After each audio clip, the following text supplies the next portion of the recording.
جب ہم اپنے بچوں کو 25-25 30-30 سال 32-32 سال تک پڑھاتے رہتے ہیں اس وقت تو ہمیں اچھے رشتے میسر نہیں آئیں گے. اور آئیڈیل ایج ہے 18 سے 22-23 سال 24 سال تک کی عمر. جن کو اچھے رشتے میسر نہیں ہیں ان کے پیرنٹس اور وہ بچے خود بھی استغفار کثرت سے کریں.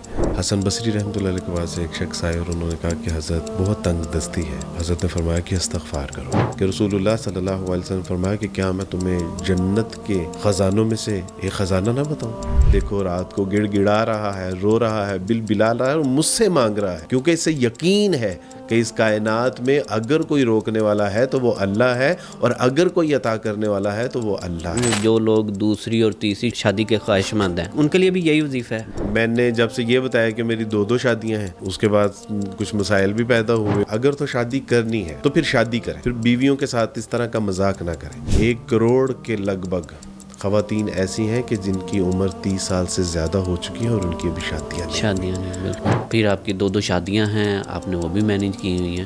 اس سب کے باوجود آپ پھر کہتے ہیں کہ گولڈ کا کاروبار بھی ہے میرا. کاروبار کا ٹائم کدھر ہے؟ دین کے کام سے کچھ وقت نکال کے وہ اپنی معاش کو دیا کرتے تھے. وارث بھائی یہ کیسے ممکن ہے کہ آپ صرف 2 دن دیتے ہیں پورے مہینے میں اور آپ کا وہ پورے مہینے کا جو بجٹ ہے وہ سونا دے دیتے ہیں, اسی میں ہمارے ایکچوئل سونا بھی ہوتا ہے, اسی میں ہماری پروفٹ بھی ہوتی ہے, تو اس طرح کرتے ہیں. وارث بھائی کیا ممکن ہے کہ میں اس میں انویسٹمنٹ کر سکوں؟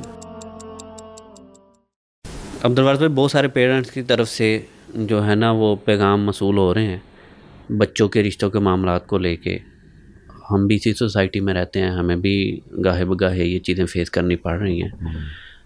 اس حوالے سے قرآن مجید کی کوئی آیات یا حضور پاک صلی اللہ علیہ وسلم کی بتائی ہوئی کوئی دعا جس کو لوگ پڑھیں اور کوئی آسانی والا معاملہ بن سکے؟ جی سلمان, آپ نے بالکل بجا فرمایا کہ پیرنٹس کی یہ بڑی ایک سیریس پرابلم ہے. اور مجھے بھی اکثر پیرنٹس کی طرف سے پیغامات موصول نہیں ہوتے بلکہ ریکویسٹ کرتے ہیں بیچارے کہ عبدالوارث بھائی بچیوں کے لیے اچھے رشتے میسر نہیں ہیں. تو سلمان اس میں چند ایک چیزیں ہیں جو ہماری طرف سے بھی کوتاہی آپ اس کو سمجھ لیجیے. وہ یہ ہے کہ بالکل ہمیں اپنے بچوں کو پڑھانا چاہیے. اسلام کہتا ہے طالب علم فریضۃ علی کل مسلم. جی بالکل. اور ہمارے دین کا آغاز اقرا سے ہوتا ہے کہ پڑھیے. اور ہمارے نبی صلی اللہ علیہ وسلم کو جو دعا سکھائی گئی کہ قل ربی زدنی علما, کہیے کہ اللہ میرے علم میں اضافہ فرما دیجیے. تو علم حاصل کرنے میں مسئلہ نہیں ہے, لیکن جب ہم اپنے بچوں کو 25-25 30-30 سال 32-32 سال تک پڑھاتے رہتے ہیں تو اس وقت تو ہمیں اچھے رشتے میسر نہیں آئیں گے. اور دوسری بات یہ ہے کہ جب ان کی عمر ہوتی ہے, آئیڈیل ایج جب ہوتی ہے, اور آئیڈیل ایج ہے 18 سے 22-23 سال 24 سال تک کی عمر, اس وقت جب ہمیں اچھے رشتے مل رہے ہوتے ہیں تو ہم کہتے ہیں کہ نہیں جی بچی یا خود پڑھنے کے حوالے سے اس کی ضد ہوتی ہے یا پیرنٹس کا شوق ہوتا ہے کہ جی نہیں اس کو ہم نے پڑھانا ہے. لیکن جب وہ ایج گزر جاتی ہے تو اس کے بعد مسائل پیدا ہوتے ہیں. تو شادی کے بعد بھی پڑھا جا سکتا ہے. جن کو شوق ذوق ہوتا ہے وہ شادی کے بعد بھی پڑھ سکتے ہیں, کوئی ایسی بات نہیں. دوسری بات کہ جب 30-32 سال کی عمر میں 34 سال کی عمر میں اب یہ انتظار میں اتنی ایج ہو جاتی ہے کہ اب ان کو اچھے رشتے میسر نہیں ہیں. اب یعنی 32 سال 34 سال کی عمر کے لیے کوئی 40-42 سال کا مرد ہی ملے گا. بالکل. لیکن 40-42 سال کا مرد سوٹ نہیں کرتا, فیملی کو سوٹ نہیں کرتا, لڑکی کو سوٹ نہیں کرتا. تو کچھ کوتاہیاں تو ہماری بھی ہیں, لہٰذا ہمیں ان چیزوں کو ملحوظ خاطر رکھتے ہوئے اچھے رشتے جہاں میسر آئے, مناسب رشتے جہاں میسر آئے کر دینے چاہیے. دوسرا اس میں ایک ایکسپیریمنٹ بھی ہے, ایک تجربہ بھی ہے. وہ یہ ہے کہ جن کو اچھے رشتے میسر نہیں ہیں ان کے پیرنٹس اور وہ بچے خود بھی استغفار کثرت سے کریں. ایک بہت خوبصورت واقعہ ہے. حسن بصری رحمۃ اللہ علیہ کے پاس ایک شخص آئے اور انہوں نے کہا کہ حضرت بہت تنگ دستی ہے. تو حضرت نے فرمایا کہ استغفار کرو. وہ چلے گئے. دوسرا شخص آیا, اس نے کہا کہ حضرت ہمارے شہر میں خشک سالی ہے اور قحط کا سا سما ہے, فرمایا کہ کثرت سے استغفار کرو. وہ بھی چلا گیا. اور تیسرا شخص جب آیا اور اس نے کہا کہ حضرت میرے ہاں اولاد نہیں ہے, تو فرمایا کہ کثرت سے استغفار کرو. اور وہ چلا گیا. شاگرد نے پوچھا کہ حضرت پہلے شخص کو بھی آپ نے جس نے تنگ دستی کا سوال کیا اس کو بھی استغفار کا وظیفہ بتایا. دوسرا جس نے خشک سالی کی شکایت کی اس کو بھی استغفار کا وظیفہ بتایا، اور جس کے ہاں اولاد نہیں تھی اس کو بھی استغفار کا وظیفہ بتایا۔ تو فرمایا کہ کیا تم قرآن نہیں پڑھتے؟ قرآن میں لکھا ہے فَقُلْتُ اسْتَغْفِرُوا رَبَّكُمْ إِنَّهُ كَانَ غَفَّارًا، یعنی قرآن کہہ رہا ہے کہ اللہ سبحانہ و تعالیٰ سے استغفار طلب کرو، اپنے گناہوں کے اوپر ندامت اور شرمندگی کے ساتھ معافیاں طلب کرو، اور پھر اللہ سبحانہ و تعالیٰ کیا کریں گے؟ تمہارے اوپر بارشیں بھی برسا دیں گے، تمہیں مال اور اولاد سے بھی نواز دیں گے، اور تمہیں باغات اور تمہاری خشک نہروں کو پانیوں کے ساتھ جاری و ساری بھی فرما دیں گے۔ سبحان۔ تو سلمان، یہ پہلا وظیفہ ہے کہ جن کے ہاں یہ مسائل ہیں ان کو چاہیے کہ وہ کثرت کے ساتھ استغفار کریں۔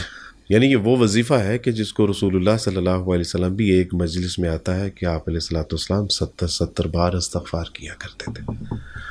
دوسرا، یعنی متعدد روایات اور احادیث میں آتا ہے کہ رسول اللہ صلی اللہ علیہ وسلم فرمایا کہ کیا میں تمہیں جنت کے خزانوں میں سے ایک خزانہ نہ بتاؤں؟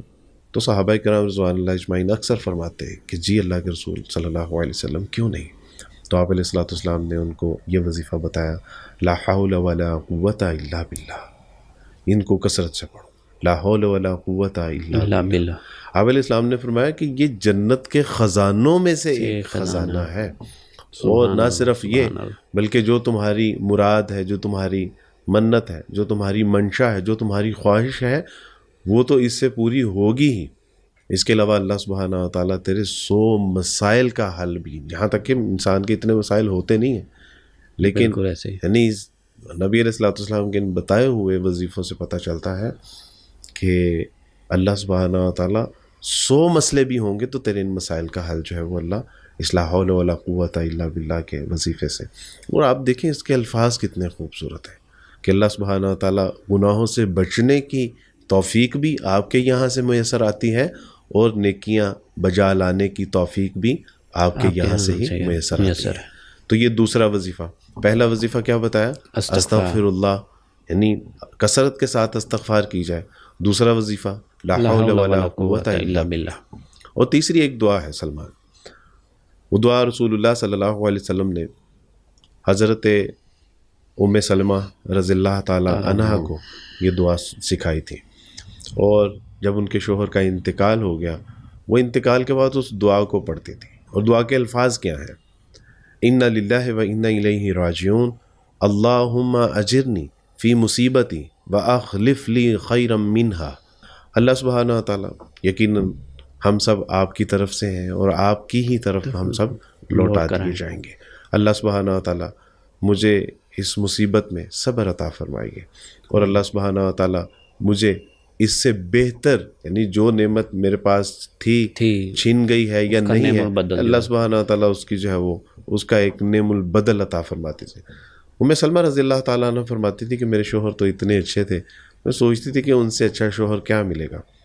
تو ان کی اللہ سبحانہ و تعالیٰ کے ہاں جب یہ دعا منظور ہوئی، قبول ہوئی، تو رسول اللہ صلی اللہ علیہ وسلم نعم البدل کے طور پہ عطا فرماتے ہیں۔ تو آپ دیکھیے کہ یعنی یہ وہ دعائیں ہیں کہ جو رسول اللہ صلی اللہ علیہ وسلم نے ہمیں سکھائی ہیں، نظر سے بھی گزرتی ہیں، لیکن سچی بات ہے کہ جب تک یقین، ایمان اور ایقان کے ساتھ یہ نہیں پڑھیں گے، یعنی پورے حضور کے ساتھ نہیں پڑھیں گے، پورے دھیان کے ساتھ نہیں پڑھیں گے، تو یہ ٹھیک ہے، پھر دعا تو ہے ہی، اس کا یہ تو نہیں ہم کہہ سکتے کہ فائدہ نہیں ہوگا، لیکن جب اللہ سبحانہ تعالیٰ کے حضور ایسے گڑ گڑا کے، بل بلا کے، کریا زاری کر کے، آنسو بہا کے، نہیں رونا آتا، رونے والا منہ بنا لو اپنے اللہ کے سامنے، اور اس وقت دعا کیجئے جب ساری دنیا سو رہی ہوتی ہے۔ اللہ اپنے فرشتوں سے کہیں کہ دیکھو تم کہتے تھے کہ یہ زمین پہ جا کے دنگا فساد کریں گے، دیکھو رات کو گڑ گڑا رہا ہے، رو رہا ہے، بل بلا رہا ہے، اور مجھ سے مانگ رہا ہے، کیونکہ اسے یقین ہے کہ اس کائنات میں اگر کوئی روکنے والا ہے تو وہ اللہ ہے، اور اگر کوئی عطا کرنے والا ہے تو وہ اللہ ہے، وہ بھی اللہ ہے۔ تو یہ آپ دیکھیں، تو میں ان پیرنٹس کو یہ میرا مشورہ ہے کہ، اور وہ بچے بھی، کہ وہ کثرت سے استغفار کریں، کثرت سے لا حول ولا قوت الا باللہ کا جو ہے وہ وظیفہ کریں، اور کثرت کے ساتھ اس دعا کا اہتمام کریں، لیکن حضور قلب کے ساتھ۔ یہ جو بھی ہمارے مسائل ہیں اللہ سبحانہ و تعالیٰ ضرور ان کے حل عطا فرمائیں گے انشاءاللہ. اسی کے ضمن میں وارث بھائی ایک چھوٹا سا سوال مزید ہے کہ جو لوگ دوسری اور تیسری شادی کے خواہش مند ہیں تو ان کے لیے بھی یہی وظیفہ ہے؟ یہ آپ مجھے جو ہے وہ چھیڑ رہے ہیں، وگرنہ کوئی ایسا سوال آپ کو پتہ نہیں آیا کہ نہیں آیا؟ نہیں آیا. یہ نا آپ کی پوڈ کاسٹ یہ اس کی ساری فین فالوئنگ جاتی رہے گی، یہ میں آپ کو نہیں اس کی فین فالوئنگ بڑھے گی. اس کی وجہ یہ ہے کہ نہیں، میں آپ کو بتاتا ہوں، میں نے جب سے یہ بتایا کہ میری 2 شادیاں ہیں تو اس کے بعد کچھ مسائل بھی پیدا ہوئے. اور ہے کوئی وظیفہ تو بتا دیں یا کہہ دیں یہی والا ہے، کر سکتے ہیں. اللہ سبحانہ تعالیٰ کے ہاں جو ہے وہ کیا اس میں مشکل ہے. بالکل اگر کسی کو لگتا ہے کہ وہ دوسری شادی کر سکتا ہے، تیسری شادی کر سکتا ہے اور انصاف کے بچیوں ساتھ کے وہ حقوق ادا کر سکتا ہے تو بالکل ان کو ضرور کرنی چاہیے اور کریں دعا. اللہ سبحانہ تعالیٰ کے یہاں کوئی مشکل نہیں ہے. لیکن سلمان ایک سنجیدہ مسئلہ ہے، اور وہ سنجیدہ مسئلہ یہ ہے کہ اگر تو شادی کرنی ہے تو پھر شادی کریں، پھر بیویوں کے ساتھ اس طرح کا مذاق نہ کریں. یعنی آپ کو پتہ ہے نا کہ من سلم المسلمون من لسانہ و یدہ، کہ مسلمان دوسرے مسلمان کو نہ اپنے ہاتھ سے تکلیف دیتا ہے نہ اپنی زبان سے دیتا ہے. بالکل ایسے ہی. تو اگر شادی کرنی ہے تو پھر شادی کریں، پھر مذاق نہیں کریں. اور اگر شادی نہیں کرنی تو پھر مذاق بھی نہ کریں. یعنی اس میں یہ 2 ٹوک. اور تیسرا ایک سنجیدہ مسئلہ جو جس کی طرف اشارہ کرنا چاہتا ہوں وہ یہ ہے کہ بہرحال پوری دنیا کے ساتھ ساتھ ہمارے پاکستان میں بھی خواتین کی تعداد زیادہ ہے. اور ایک سروے کے مطابق 1 کروڑ کے لگ بھگ خواتین ایسی ہیں کہ جن کی عمر 30 سال سے زیادہ ہو چکی ہے اور ان کی ابھی شادیاں نہیں. بالکل. تو سچی بات ہے کہ یہ جب تک دوسری اور تیسری شادی کی طرف نہیں آئیں گے، لیکن ان کے ساتھ پھر ظلم نہیں کریں، پھر ان کے حقوق بھی ادا کریں ان کے، یعنی پورے انصاف کے ساتھ. اور اگر یہ نہیں کر سکتا تو پھر ان کو دوسری جی وہ تو قرآن بھی یہی کہتا ہے نا کہ اگر انصاف کر سکو تو پھر دوسری اور تیسری شادی کرو. بالکل. اچھا وارث بھائی یہ تو بتائیں کہ آپ کی بہت زیادہ ماشاءاللہ مصروفیت ہے، آفس کے اندر آپ اچھا خاصا ٹائم دیتے ہیں، اس کے بعد آؤٹ آف سٹی جانا ہوتا ہے، مدرسوں کے اندر، یونیورسٹیز کے اندر لیکچرز ہوتے ہیں، آپ نے مسجد کے اندر بھی کمٹمنٹ کی ہوئی ہے کچھ ٹائم کی، اور خود ذاتی بھی مصروفیت ہیں آپ کی، پھر آپ کی 2 شادیاں ہیں آپ نے وہ بھی مینیج کی ہوئی ہیں. اس سب کے باوجود آپ پھر کہتے ہیں کہ میری گولڈ کا کاروبار بھی ہے. میرا کاروبار کا ٹائم کدھر ہے؟ گولڈ میں ہم کام کرتے ہیں اور اللہ کا شکر ہے میرے پاس پیچھے ٹیم ہے، وہ سامان کو تیار کرتی ہے، ہول سیلرز کو ہم دیتے ہیں.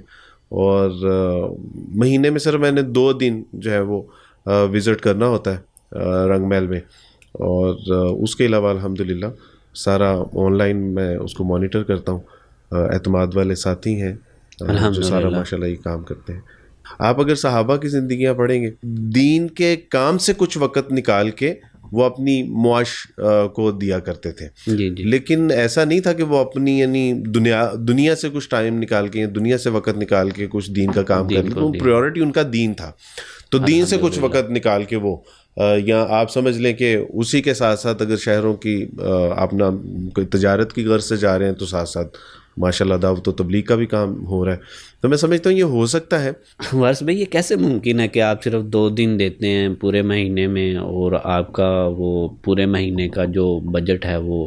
الحمدللہ پیچھے ٹیم ہے، ایسا نہیں ہے کہ میں مانیٹر نہیں کرتا، لیکن یہ ہے کہ الحمدللہ اللہ سبحانہ تعالیٰ نے اچھی ٹیم دی ہوئی ہے، اعتماد والے. اور ہمارا ایسا کام نہیں ہے کہ ہم ہر وقت بناتے رہتے ہیں. فرض کریں کہ اگر 500 گرام سونا ہے تو اس کا ایک یعنی ہم 2-3 دن میں مال تیار ہو جاتا ہے، جولری تیار ہو جاتی ہے، اور وہ جو تیار شدہ 500 گرام ہے یا 1000 گرام ہے وہ ہم پھر ہول سیلرز کو دے دیتے ہیں. یعنی ان کا تو کلوں کے حساب سے بھی نہیں بلکہ کئی کلو روزانہ کا ان کا جو ہے وہ گیو اینڈ ٹیک ہے. ہاں جی، 15-16 دن 20 دن بعد وہ ہمیں سونا دے دیتے ہیں، اسی میں ہمارے ایکچوئل سونا بھی ہوتا ہے، اسی میں ہماری پروفٹ بھی ہوتی ہے. تو اس طرح کرتے ہیں.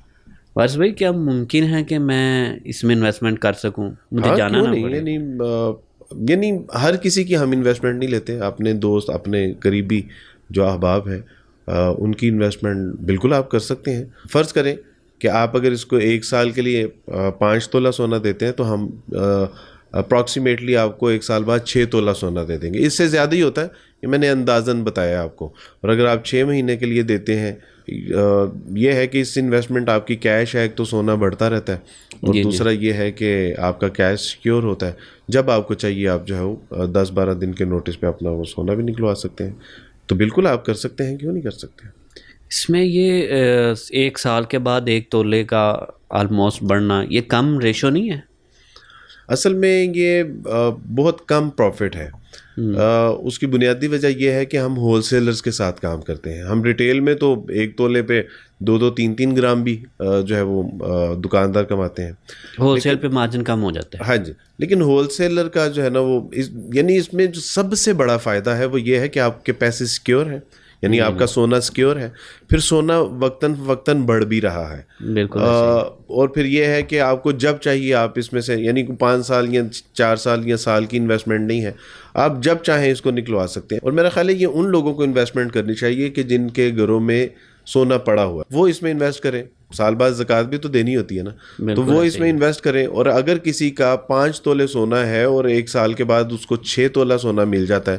وارث بھائی, اگر میں آپ کو 5 تولے سونا لا کے دوں تو ظاہر بات ہے گھر میں جو گولڈ پڑا ہوتا ہے وہ تو کسی نہ کسی شیپ میں ہوتا ہے. چوڑیاں, بینگلز ہوتے ہیں, رنگ ہوتی ہیں, چین ہوتی ہیں, تو وہ تو پھر ظاہر بات ہے ابھی اس کو تڑوائیں گے تو وہ ایکسپینس ہوگا, بعد میں اس کو بنوائیں گے پھر ایکسپینس ہوگا, وہ تو بڑا نہیں. اس میں دیکھیں ہم تو کام ہی سونے کا کرتے ہیں, اور اگر ہم 1 سال آپ کے ساتھ کام کریں گے, ہم آپ کو بنا کے بھی دے سکتے ہیں.